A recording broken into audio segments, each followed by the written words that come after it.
শিশু, কিশোর কিশোরী, তরুণ তরুণী, ছাত্রছাত্রী, বয়স্ক, বৃদ্ধ, পুরুষ, মহিলা সবাইকে সালাম জানাচ্ছি। আসসালামু আলাইকুম। শুরুতেই স্মরণ করছি মুক্তিযুদ্ধের লাখো লাখো শহীদ এবং গত জুলাই আগস্ট মাসে ফ্যাসিবাদের বিরুদ্ধে ছাত্র শ্রমিক জনতার অভ্যুত্থানে নিহত সকল শহীদকে। সবাইকে জানাচ্ছি আমার সশ্রদ্ধ সালাম ও গভীর শ্রদ্ধা। আরও স্মরণ করছি তাদের, ফ্যাসিবাদী শক্তির বিরুদ্ধে লড়াই করে যারা আহত হয়েছে, পঙ্গুত্ব বরণ করেছে, চোখের দৃষ্টি হারিয়েছে, যারা 9 দফা নিয়ে দাঁড়িয়েছে, যারা 1 দফা নিয়ে দাঁড়িয়েছে, যারা দেশকে এক হিংস্র স্বৈরাচারের হাত থেকে বাঁচিয়েছে। কৃতজ্ঞ চিত্তে স্মরণ করছি আপনাদের ভাই বোনদের, আপনাদের সন্তানদের যারা এই বিপ্লবে অংশগ্রহণ করেছে। আমরা অন্তর্বর্তীকালীন সরকারের প্রথম 100 দিন অতিক্রম করলাম। আপনারা জানেন কি কঠিন এক পরিস্থিতিতে আমাদের দায়িত্ব গ্রহণ করতে হয়েছে। ছাত্র শ্রমিক জনতার অভূতপূর্ব গণ অভ্যুত্থানের পর ফ্যাসিস্ট সরকার প্রধান পালিয়ে গেলে দেশ সরকার শূন্য হয় সাময়িকভাবে।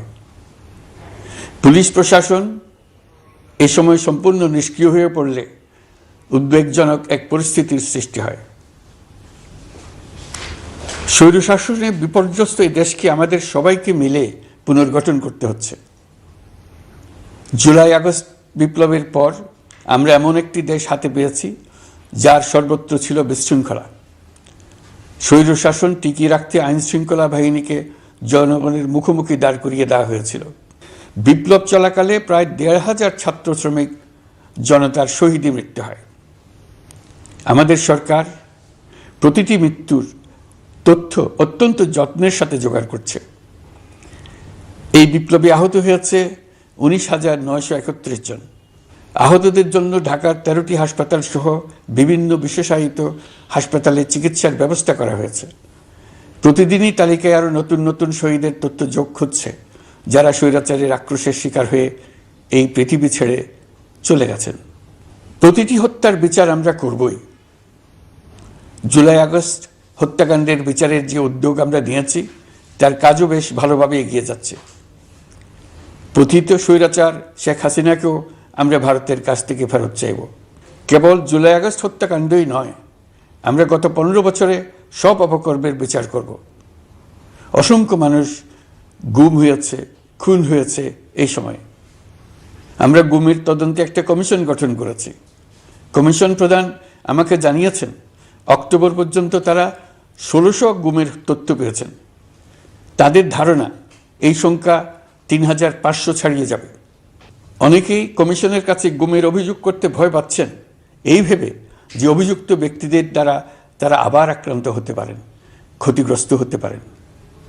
আমি আপনাদের আশ্বস্ত করতে চাই, আপনারা দ্বিধাহীন চিত্তে কমিশনকে আপনাদের অভিযোগ জানান। কারো সাধ্য নাই আপনাদের গায়ে আবার হাত দেয়।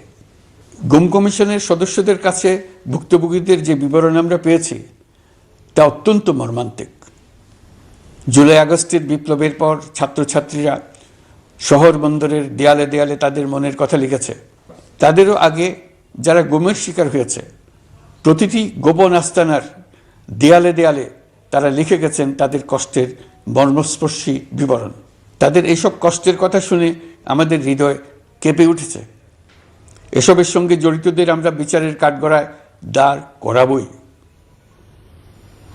অভিযুক্ত যত শক্তিশালী হোক, যে বাহিনীরই হোক, তাকে ছাড় দেওয়ার কোনো সুযোগ নেই।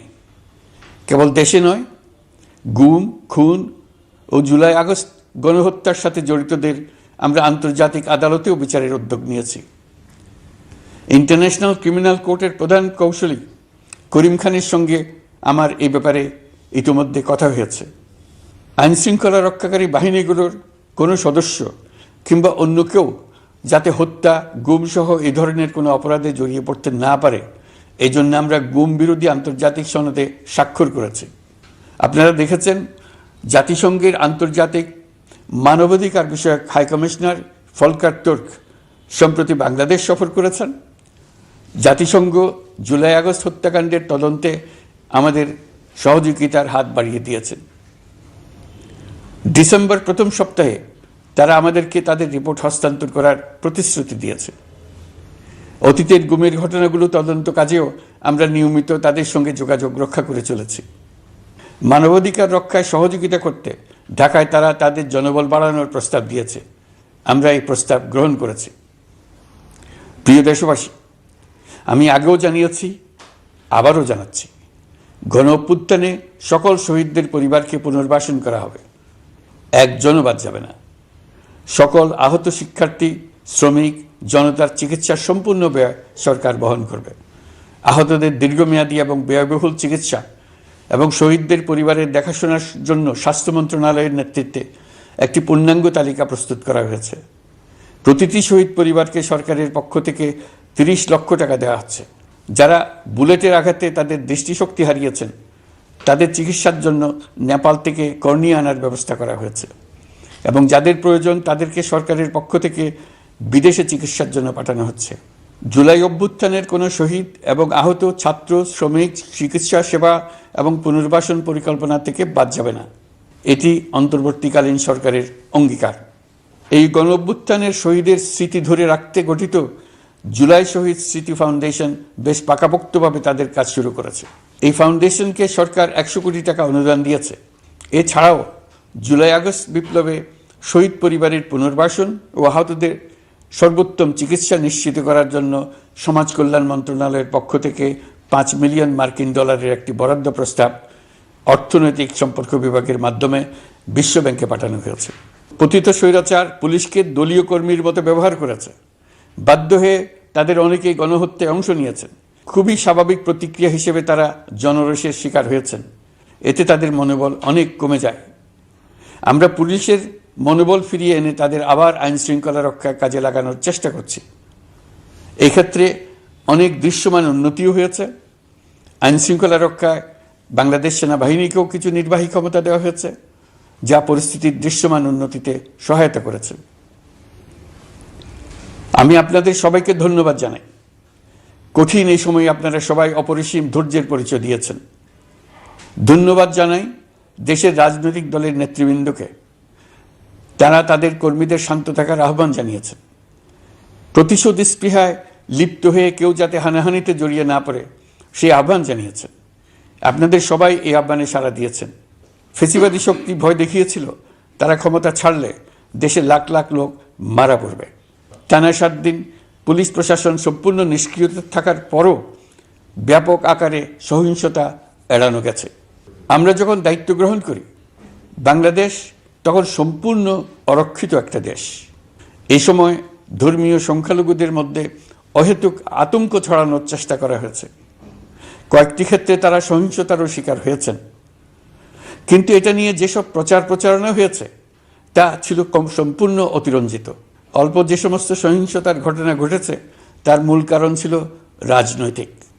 কিন্তু এইসব ঘটনাকে ধর্মীয় আবরণ দিয়ে বাংলাদেশকে নতুন করে অস্থিতিশীল করে তোলার চেষ্টা করা হয়েছে। আপনাদের সবার সহযোগিতায় আমরা দৃঢ়ভাবে এই পরিস্থিতি সামাল দিয়েছি। আমাদের দায়িত্ব গ্রহণের 2 মাসের মাথায় দেশে দুর্গাপূজা উদযাপিত হয়েছে প্রায় 32,000 পূজা মণ্ডপে। দুর্গাপূজা উপলক্ষে নির্বাহী আদেশে একদিন অতিরিক্ত ছুটি ঘোষণা করা হয়, যা উৎসবের আমেজকে অনেক গুণ বাড়িয়ে দেয়। দুর্গাপূজাকে ঘিরে আমরা ব্যাপক নিরাপত্তা প্রস্তুতি নিই, যার ফলে দেশের হিন্দু সম্প্রদায় নির্বিঘ্নে তাদের উৎসব পালন করেছে। আমরা দায়িত্বে আসার পর যে অল্প কিছু ক্ষেত্রে তারা সহিংসতার শিকার হয়েছেন, আমরা তার প্রতিটি ঘটনার তদন্ত করেছি। শুধু হিন্দু সম্প্রদায় নয়, দেশের কোনো মানুষই যাতে কোনো রকম সহিংসতার শিকার না হয় সেই জন্য আমরা যথাসাধ্য চেষ্টা করছি এবং সবসময় সে চেষ্টা করে যেতে থাকব। আপনারা জানেন, চলতি বছর বাংলাদেশের বিভিন্ন অঞ্চলে 6টি বন্যা হয়েছে। আপনাদের সবার সহযোগিতায় আমরা এই বন্যা মোকাবেলা করেছি। বাংলাদেশের দেশপ্রেমিক সশস্ত্র বাহিনী বন্যা মোকাবেলায় জনগণের সাথে কাঁধে কাঁধ মিলিয়ে কাজ করেছে। বন্যা মোকাবেলা ও বন্যা পরবর্তী পুনর্বাসনের লক্ষ্যে বিশ্বব্যাংকের $250 মিলিয়ন অনুদান এবং স্থানীয় অনুদানের মাধ্যমে 100 কোটি টাকারও বেশি অর্থ সংগ্রহ করা হয়েছে। বন্যার ফলে অনেক জায়গায় ফসলহানি হয়েছে, ব্যাহত হয়েছে পণ্য সরবরাহ শৃঙ্খল। বন্যা পরবর্তী সময়ে বাজারে শাকসবজি সহ নিত্য প্রয়োজনীয় পণ্যের দাম বেড়েছে, ফলে আপনাদের কষ্ট হয়েছে। নিত্য পণ্যের দাম সহনীয় পর্যায়ে রাখতে আমরা যথাসাধ্য চেষ্টা করছি। বাজারে ডিমের সরবরাহ বাড়ানোর জন্য আমরা 9.5 কোটি ডিম আমদানির অনুমতি দিয়েছি। এই জন্য প্রয়োজনীয় শুল্ক ছাড়ও দেওয়া হয়েছে। মধ্যস্বত্বভোগীদের দৌরাত্ম্য কমিয়ে ডিমের উৎপাদকরা যাতে সরাসরি বাজারে ডিম সরবরাহ করতে পারে সেই উদ্যোগও নেওয়া হয়েছে। মানুষ যাতে স্বল্প মূল্যে কৃষিপণ্য কিনতে পারে সেজন্য রাজধানী সহ বিভিন্ন স্পটে সরকারি কিছু পণ্য বিক্রি করা হচ্ছে। টিসিবির মাধ্যমে 1 কোটি নিম্ন আয়ের ফ্যামিলি কার্ডের মধ্যে 57 লাখকে স্মার্ট কার্ডে রূপান্তরিত করা হয়েছে। বন্যার ফলে চালের উৎপাদন ব্যাহত হওয়ায় চাল আমদানিতে শুল্ক ছাড় দেওয়া হয়েছে। আসন্ন রমজানে নিত্য প্রয়োজনীয় দ্রব্যের সরবরাহ এবং দাম যাতে স্বাভাবিক থাকে এই জন্য সরকারের বিভিন্ন কর্তৃপক্ষ ব্যবসায়ীদের সাথে নিয়মিত বৈঠক করে যাচ্ছে। দ্রব্যমূল্য নিয়ে আমাদের কোনো লুকোছাপা নেই। মূল্যস্ফীতির পূর্ণ তথ্য জনগণের সামনে তুলে ধরা হচ্ছে। মূল্যস্ফীতি রোধে উচ্চ সুদের হার নির্ধারণ সহ একাধিক নীতিগত সিদ্ধান্ত নেওয়া হয়েছে, যার মধ্যে রয়েছে শস্য আমদানিতে এলসি সীমা অপসারণ এবং সরবরাহ চেইন। পরিবহন খাতে চাঁদাবাজি বন্ধের চেষ্টা করা হচ্ছে। আমরা আশা করি বাজারে পণ্যমূল্য কমিয়ে আনতে এটা ভূমিকা রাখবে।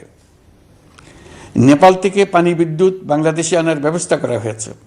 দৈনন্দিন রাষ্ট্র পরিচালনার পাশাপাশি আমাদের ভবিষ্যতের বাংলাদেশ বিনির্মাণের কথাও ভাবতে হচ্ছে।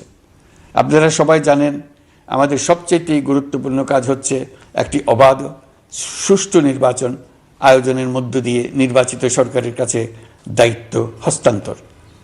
আমরা রাজনৈতিক দলগুলোর সঙ্গে আমাদের নিয়মিত যোগাযোগ অব্যাহত রেখেছি।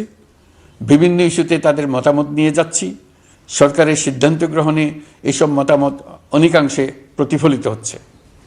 চলমান সংস্কার প্রক্রিয়ায় তাদের প্রতিটি মতামত সক্রিয়ভাবে বিবেচনায় নেওয়া হচ্ছে।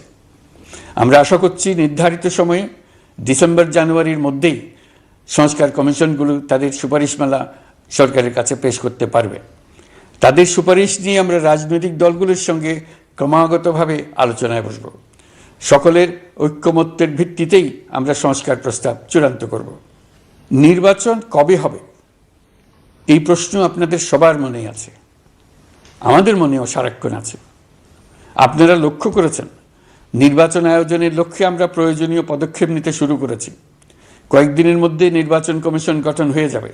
তারপর থেকে নির্বাচন আয়োজন করার সমস্ত দায়িত্ব তাদের উপর বর্তাবে। নির্বাচন কমিশন ভোটার তালিকা হালনাগাদ সহ আরও কিছু কাজ শুরু করে দিতে পারবে, যা একটা অবাধ নির্বাচনের সাথে সরাসরি সম্পৃক্ত। প্রথমবারের মতো প্রবাসী বাংলাদেশিরা পোস্টাল ব্যালটের মাধ্যমে যাতে তাদের ভোটাধিকার প্রয়োগ করতে পারে সে লক্ষ্যেও সরকার কাজ করছে। তবে আমরা মনে করি না যে একটা নির্বাচন কমিশন গঠন করে দিলেই নির্বাচন আয়োজনে আমাদের দায়িত্ব শেষ। রাষ্ট্র ব্যবস্থায় সংস্কার আমাদের এই সরকারের অন্যতম অঙ্গীকার। আপনারাই আমাদেরকে এই ম্যান্ডেট দিয়েছেন। যেই 6টি সংস্কার কমিশন আমরা শুরুতে গঠন করেছিলাম তারা ইতোমধ্যে তাদের কার্যক্রম অনেক দূর এগিয়ে নিয়েছে। বিভিন্ন গণমাধ্যমে আপনারা তাদের কার্যক্রমের আপডেটও দেখছেন। কয়েকটি সংস্কার কমিশন ডিজিটাল প্ল্যাটফর্ম গঠন করেছে।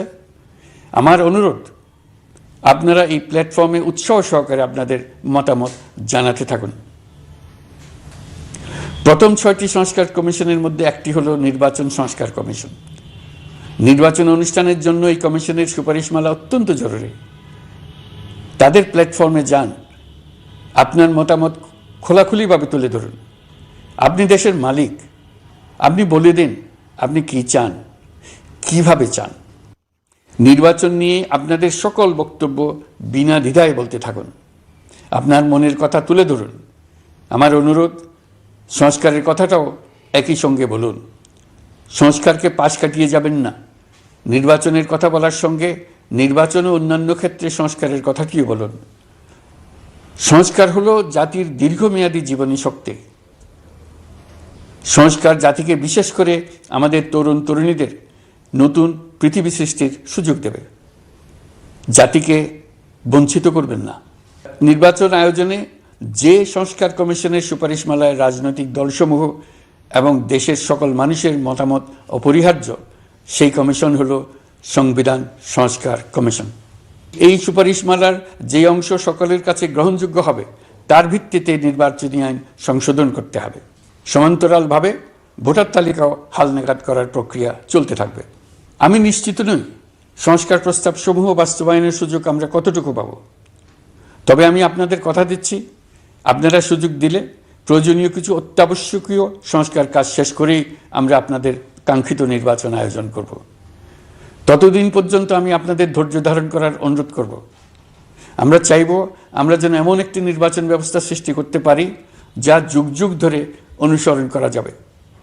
এর ফলে সাংবৎসরিক রাজনৈতিক সংকট থেকে আমাদের দেশ রক্ষা পাবে। এই জন্য প্রয়োজনীয় সময়টুকু আমি আপনাদের কাছ থেকে চেয়ে নিচ্ছি। নির্বাচনী সংস্কারের সিদ্ধান্ত হয়ে গেলে খুব দ্রুত আপনারা নির্বাচনের রোডম্যাপও পেয়ে যাবেন। অন্তর্বর্তী সরকার সৃষ্টি হয়েছে রাজনীতিকে নীতির কাঠামোয় আনার জন্য এবং রাজনীতির জন্য নতুন পরিবেশ সৃষ্টির নিবিড় আকাঙ্ক্ষা থেকে। এই আকাঙ্ক্ষা পূরণ করা থেকে জাতিকে বঞ্চিত করবেন না।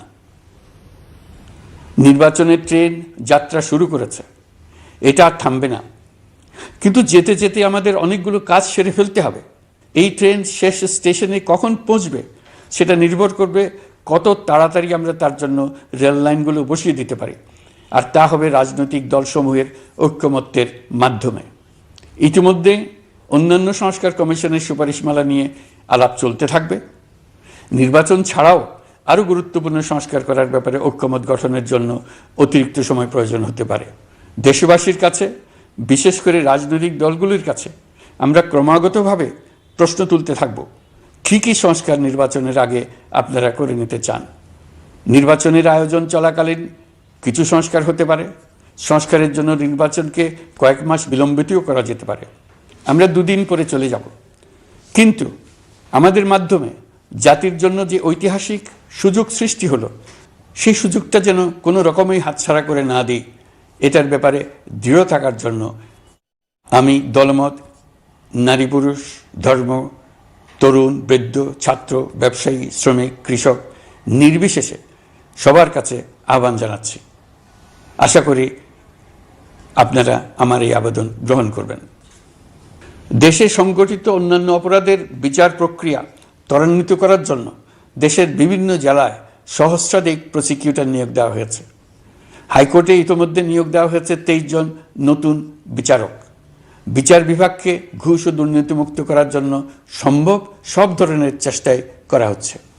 বিচারপতিদের নিয়মতান্ত্রিক উপায়ে শাস্তিমূলক ব্যবস্থা গ্রহণের জন্য সুপ্রিম জুডিশিয়াল কাউন্সিল পুনর্বহাল করা হয়েছে। শুধু বিচার বিভাগই নয়, সর্বগ্রাসী দুর্নীতির হাত থেকে দেশের সব খাতকেই রক্ষা করতে আমরা সচেষ্ট হয়েছি। দুর্নীতি দমন কমিশন পুনর্গঠনের কাজ প্রায় শেষ পর্যায়ে। দুর্নীতি ও অর্থ পাচারে অভিযুক্ত প্রভাবশালী 150 ব্যক্তির তালিকা তৈরি এবং 79 জনের বিরুদ্ধে অনুসন্ধান শুরু হয়েছে। 15% হারে আয়কর পরিশোধ করে অপ্রদর্শিত পরিসম্পদ অর্থাৎ কালো টাকা সাদা করার বিধান বাতিল করা হয়েছে।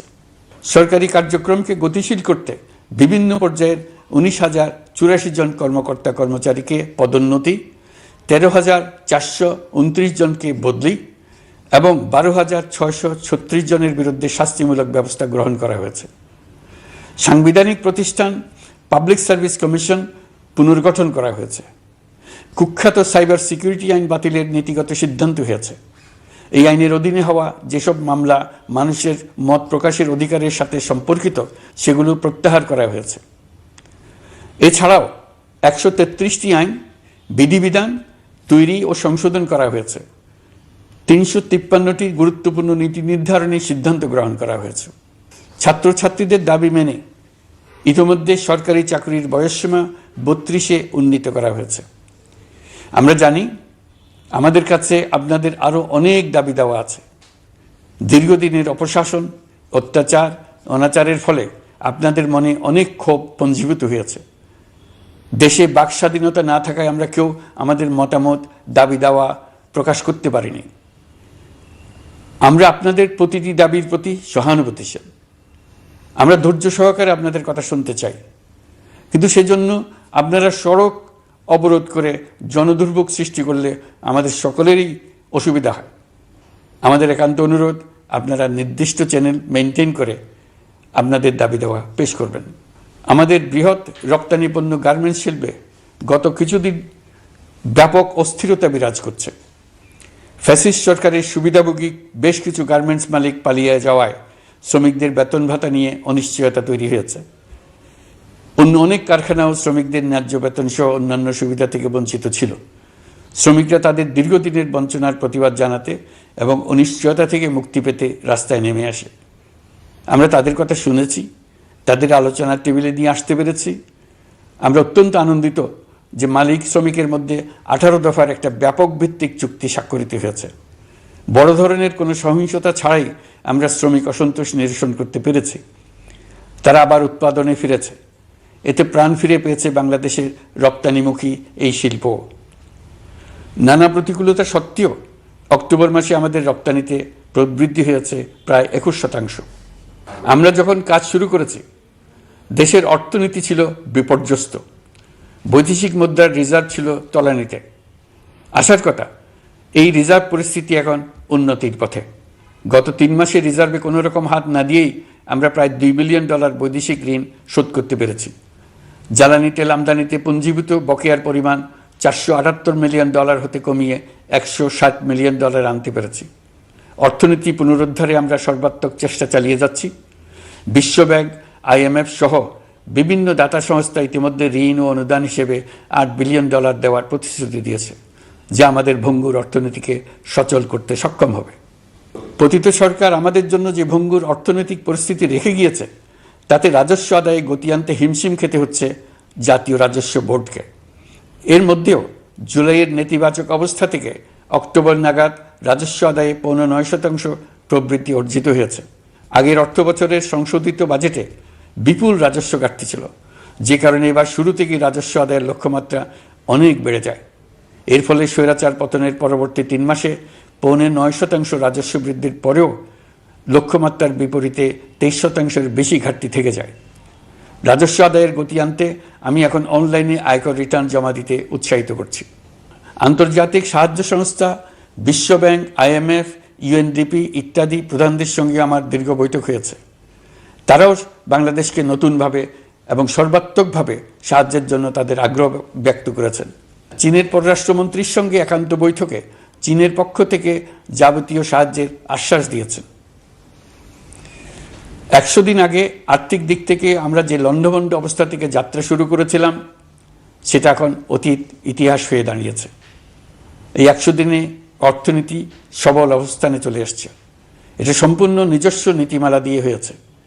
বলা বাহুল্য, এখনও আমাদের বন্ধুদের কাছ থেকে যে সাহায্যের আয়োজন হয়েছে তা আসা শুরু করেনি। বন্ধু রাষ্ট্রগুলো শুধু যে আমাদের বড় বড় অঙ্কের সাহায্য দিয়ে আসছে তাই নয়, তারা এই সাহায্য দ্রুততম সময়ে আসা শুরু করবে এই প্রতিশ্রুতিও আমাকে দিয়েছেন। এই সাহায্য আসা শুরু করলে আমাদের অর্থনীতি অত্যন্ত মজবুত এবং আকর্ষণীয় অর্থনীতিতে পরিণত হবে। বিদেশি বিনিয়োগকারীরাও নানা রকম বিনিয়োগে উৎসাহিত হয়ে এগিয়ে আসবে। বিনিয়োগকারীদের সঙ্গে এখন থেকে আমরা আলোচনা শুরু করে দিয়েছি। বিশ্বের রাষ্ট্রপুঞ্জের মজলিসে আমরা এখন সম্মানিত এবং প্রশংসিত দেশের অবস্থানে পৌঁছতে পেরেছি। এর কারণে পরাজিত শক্তি নানা কৌশল করেও তাদের দিকে দৃষ্টি আকর্ষণ করতে পারছে না। তারা নানা চেহারা নিয়ে আপনাদের প্রিয়পাত্র হবার চেষ্টা করছে। পরাজিত শক্তির ষড়যন্ত্র থেকে নিজেকে মুক্ত রাখুন, দেশকে মুক্ত রাখুন। এই ব্যাপারে অনড় থাকুন। এমন কিছু করবেন না যা তাদেরকে উৎসাহিত করতে সাহায্য করে। তাদেরকে সকল দিক থেকে নিরাশ করুন। সেটা নিশ্চিত করতে পারলে আমাদের আর কোনো বিষয়ে সংশয় করার প্রয়োজন নেই। সরকারের পক্ষ থেকে আমি নিশ্চয়তা দিচ্ছি, সকল প্রকার সীমাবদ্ধতা সত্ত্বেও আমরা আপনাদেরকে একটা মজবুত অর্থনীতি দিয়ে যাব। ভবিষ্যতে চলার পথকে সহজগম্য করে যাব। নাগরিক অধিকারসমূহ নিশ্চিত করে যাব। বিপক্ষ শক্তি যত শক্তিশালী হোক, নাশকতার যত রকম উদ্ভট পরিকল্পনাই করুক, সব কিছু নস্যাৎ করার জন্য প্রস্তুত থাকুন। এবার যে মুক্তি আমরা অর্জন করেছি তা আমাদের কাছ থেকে কেউ যেন ছিনিয়ে নিতে না পারে, তার জন্য সর্বমুহূর্তে প্রস্তুত থাকুন। আপনারা জেনেছেন পতিত সরকার ও তার দোসররা প্রতি বছর দেশ থেকে 12 থেকে 15 বিলিয়ন ডলার পাচার করেছে। দুর্নীতি বিরোধী সংস্থা ট্রান্সপারেন্সি ইন্টারন্যাশনাল বাংলাদেশ সম্প্রতি এই তথ্য দিয়েছে। পাচার হয়ে যাওয়া এই অর্থ ফিরিয়ে আনার জন্য সম্ভব সকল ধরনের উদ্যোগ আমরা গ্রহণ করেছি। এই কাজে সফল হতে পারলে আমাদের অর্থনীতি আরও গতি পাবে। এই কাজে আমরা বিভিন্ন আন্তর্জাতিক সাহায্য সংস্থার সাহায্য দিচ্ছি। আমি ধন্যবাদ জানাতে চাই বিশ্ব নেতৃবৃন্দকেও। বাংলাদেশের এই সংকটময় সময়ে তারা প্রায় সবাই সহযোগিতার হাত বাড়িয়ে দিয়েছেন। আমি যখন সেপ্টেম্বরে জাতিসংঘের সাধারণ পরিষদের অধিবেশনে যোগ দিই, সে সময় মার্কিন যুক্তরাষ্ট্র, European Union, Canada, Italy, Holland, জাতিসংঘের মহাসচিব সহ বিশ্বের অনেক দেশের সরকার প্রধানের সঙ্গে আমার বৈঠক করার সুযোগ হয়। তারা স্বতঃস্ফূর্তভাবে আমাদের প্রতি সর্বাত্মক সহযোগিতা প্রদানের অঙ্গীকার ব্যক্ত করেছেন। নেপাল, মালদ্বীপ, পাকিস্তান সহ প্রতিবেশী বেশ কয়েকটি দেশের সরকার প্রধানের সঙ্গে আমার বৈঠক হয়েছে, যেখানে আমি সার্ককে পুনর্জীবিত করার কথা বলেছি। দেশে ফিরে আসার পর এসব দেশের রাষ্ট্রদূতগণ যারা ঢাকায় আছেন স্বতঃপ্রবৃত্ত হয়ে আমার সঙ্গে দেখা করে তাদের সরকার প্রধানদের অঙ্গীকার পুনর্ব্যক্ত করে গেছেন। তারা সম্পূর্ণ নতুনভাবে আমাদের জন্য সহায়তার নতুন ছক তৈরি করার কাজ শুরু করেছেন। যেসব রাষ্ট্রদূত দিল্লিতে অফিস করেন তারা দিল্লি থেকে এসে দেখা করে গেছে। ইউরোপিয়ান ইউনিয়নের 20 দেশের 20 জন রাষ্ট্রদূত দিল্লিতে থাকেন, 7 দেশের 7 রাষ্ট্রদূত ঢাকায় আছেন। দিল্লি থেকে একসঙ্গে 20 জন রাষ্ট্রদূত সহ মোট 27 রাষ্ট্রদূত সমবেতভাবে আমার সঙ্গে বৈঠক করার জন্য আগামী কয়েকদিনের মধ্যে ঢাকায় আসছেন। আগে কখনো ইউরোপিয়ান ইউনিয়নের 27 জন রাষ্ট্রদূত একত্র হয়ে সরকারের সঙ্গে আলোচনায় বসেনি।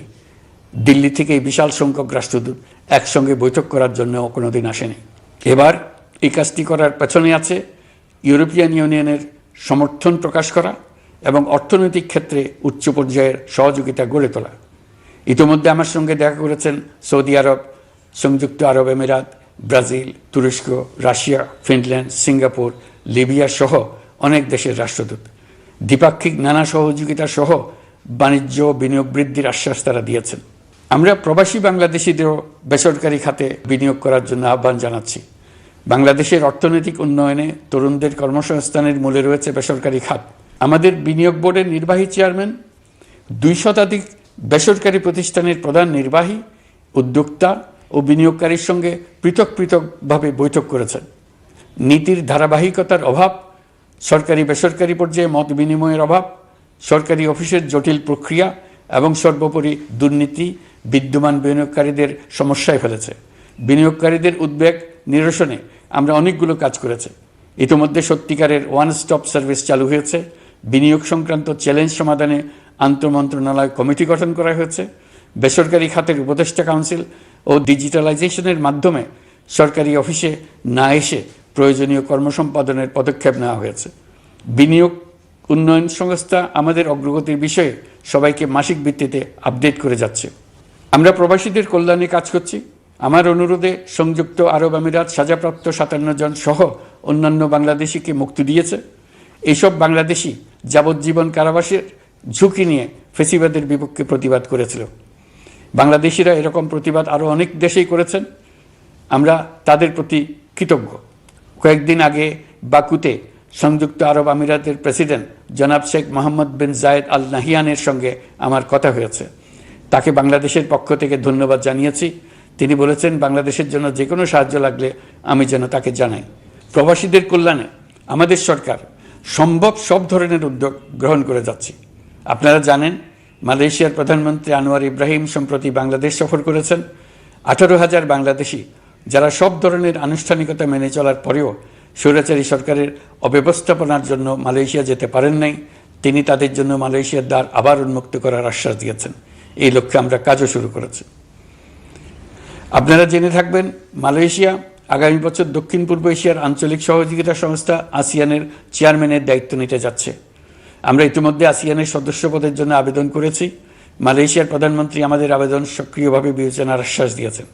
একই ধরনের আশ্বাস আমরা পেয়েছি ইন্দোনেশিয়া থেকেও। ইন্দোনেশিয়ার পক্ষ থেকে সে দেশে রাষ্ট্রীয় সফরে যাওয়ার জন্য আমাকে অনুরোধ করেছে।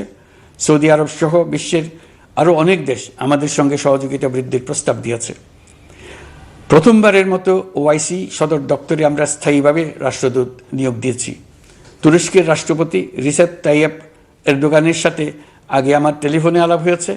এবার COP29 সম্মেলনে গিয়ে তিনিও তার স্ত্রীর সঙ্গে অত্যন্ত অন্তরঙ্গ পরিবেশে আলোচনা হয়েছে। বাংলাদেশের প্রতি তার বিশেষ সমর্থনের কথা তিনি বারবার প্রকাশ করেছেন। তুরস্কের একটি বাণিজ্য প্রতিনিধি দল ইতিমধ্যে বাংলাদেশ সফর করেছে। তুরস্ক এদেশের সঙ্গে অর্থনৈতিক সম্পর্ক উন্নয়নের জন্য টার্কিশ ইনভেস্টমেন্ট অথরিটি বা তিকা একটি অফিস ঢাকায় স্থাপনের জন্য ঘোষণা দিয়েছে। এর মাধ্যমে তুরস্কের বিনিয়োগ ও বাণিজ্য বৃদ্ধির উদ্যোগ নেওয়া হবে।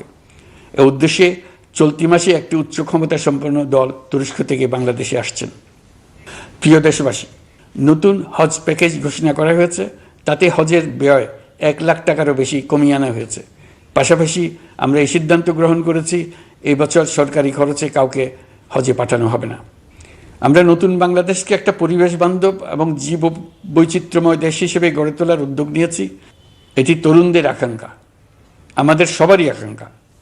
সেই লক্ষ্যে আমি প্রথমেই একটি ক্ষুদ্র পদক্ষেপ নিয়েছি। সমগ্র সচিবালয়ে প্লাস্টিকের পানির বোতল ব্যবহার নিষিদ্ধ করেছি। ইতিমধ্যে সুপার শপগুলোতে পলিথিনের শপিং ব্যাগ ব্যবহার বন্ধ করার উদ্যোগ নেওয়া হয়েছে।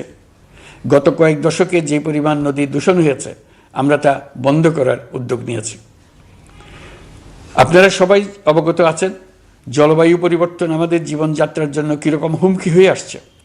গত 1 বছরে বাংলাদেশ প্রায় 15টি প্রাকৃতিক দুর্যোগের শিকার হয়েছে। মানুষের সৃষ্ট নানাবিধ দুর্যোগের পাশাপাশি এসব প্রাকৃতিক দুর্যোগের বিপক্ষেও আমাদের লড়তে হচ্ছে। আজারবাইজানে জলবায়ু সম্মেলনে বিশ্ব নেতৃবৃন্দকে আমি আমার উদ্যোগের কথা জানিয়েছি। সেখানে জাতিসংঘের মহাসচিব, ইউরোপ, এশিয়া, আফ্রিকার অনেক সরকার প্রধানের সঙ্গে আমার দেখা হয়েছে। যতটুকু আলাপ আলোচনা সম্ভব হয়েছে, আমি সবার কাছে জলবায়ুর প্রতিকূল প্রভাব মোকাবেলা সহ গণতান্ত্রিক উত্তরণের পথে বাংলাদেশের অগ্রযাত্রায় সহযোগিতা চেয়েছি। তারা সবাই সহযোগিতার অঙ্গীকার করেছেন। গত 100 দিনে আমরা অনেক কল্যাণমূলক কাজ করেছি, যা এখানে স্বল্প পরিসরে বর্ণনা করা সম্ভব নয়। আমাদের সরকার স্বচ্ছতা ও জবাবদিহিতায় বিশ্বাসী। তাই আমি সরকারের সকল মন্ত্রণালয়কে নির্দেশ দিয়েছি তাদের নিজ নিজ কাজের বিস্তারিত বিবরণ নিজেদের ওয়েবসাইট ও সামাজিক যোগাযোগ মাধ্যমে প্রকাশ করার জন্য। আমি আমার দপ্তরকেও বলেছি সরকারের সব কাজের বিবরণ যাতে জনগণ জানতে পারে, এই জন্য যেন প্রয়োজনীয় পদক্ষেপ নেওয়া হয়।